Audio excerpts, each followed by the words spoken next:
Timbertown has long stood as a living depiction of a sawmiller's village, faithfully bringing to life the hardship, ingenuity and daily rhythms that define the lives of Australia's early timber workers. But in January 2026, Timbertown will shut its doors for the final time. I made the journey to northern New South Wales to visit the park in its final days, to experience a recreation of everyday life from more than a century ago, and of course, to farewell something that rail enthusiasts will particularly miss: a narrow gauge railway that has operated here for decades.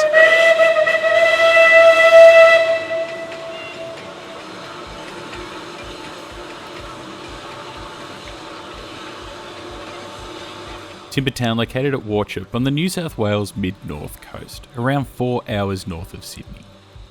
The land on which the park stands was once owned by the Bain family, and since the mid-1800s, a creek running through the property, known locally as the Big Log Waterhole, served as an important gathering place.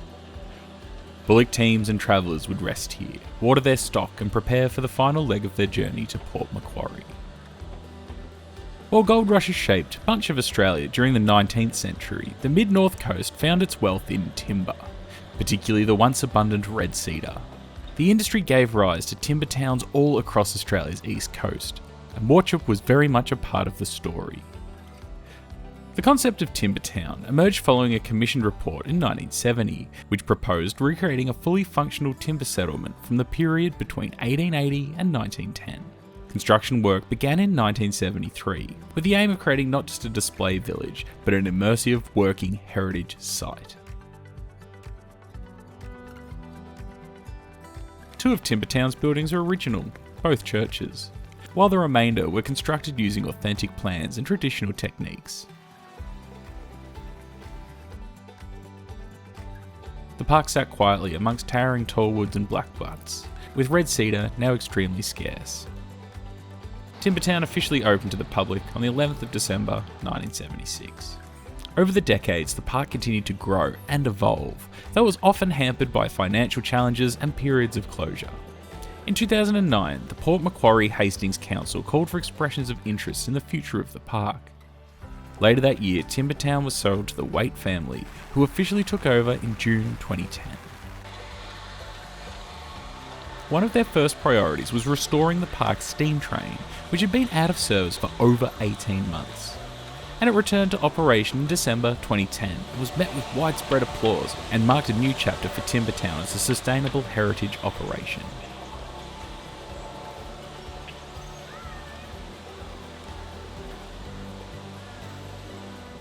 Walking through Timbertown was designed to awaken the senses. The sights, the sounds, the smell, and the texture of life from the late 1800s to the early 1900s. Visitors could explore village streets, ride in tractor-drawn carriages, and once take pedal boats out on the water, or step inside the Mall and Wedge, the park's town hall and community hub.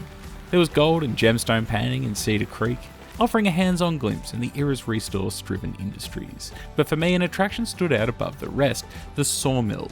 It was the heart of any timber town. A Timbertown sawmill is something truly special. This one housed 10 operating steam engines, all powered by a large steam boiler, and it would spring into life, filling the air with sound, motion, and the unmistakable smell of steam and timber.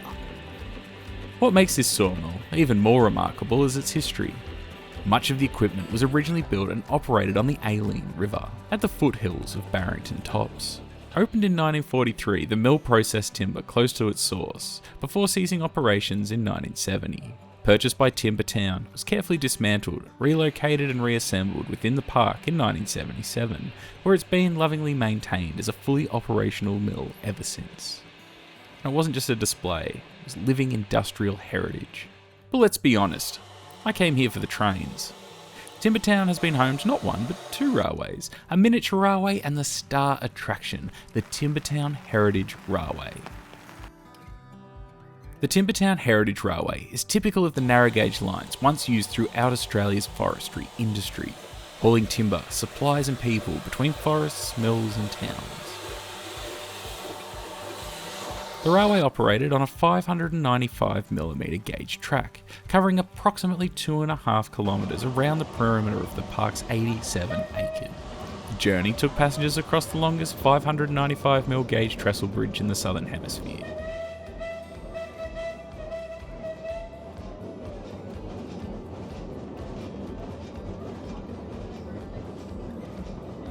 and past recreated scenes of the past, alongside the Timbertown Lake. The trains ran with open carriages, allowing visitors to fully take in the atmosphere, the sounds of the steam whistle, the rhythm of the rails, and the surrounding bushland.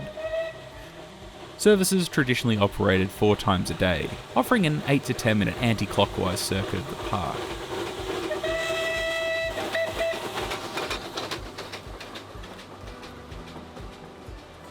Timbertown operated 2 steam locomotives, the Green Hornet and Ruby. The Green Hornet began life in 1910, built by John Fowler & Co. of Leeds, England, although at the time it was simply known as Works number 12271. The second locomotive, Ruby, was also built by John Fowler & Co. in 1928 and was Works number 17881. She operated on the South Johnson Mill in Queensland, spending her working life hauling cane before finding a new role in preservation. John Fowler & Co. specialised in narrow gauge steam locomotives, particularly for agricultural and industrial use, supplying engines to sugarcane plantations around the world. Together, these locomotives became the beating heart of Timbertown's railway, small in stature but rich in history. In December 2025, Timbertown released a statement confirming the park would close permanently on the 28th of January 2026. After 16 years of ownership, the Waite family announced it was time to retire, and while there had been interest in the site, it was for the land, not the village itself. For the family, Timbertown had been a lifelong dream. Their children grew up in the park and they welcomed visitors from all corners of the world. And after nearly 50 years, Timbertown has become a part of countless childhood memories, and as they noted, the world is changing rapidly, and it was time to call it a day.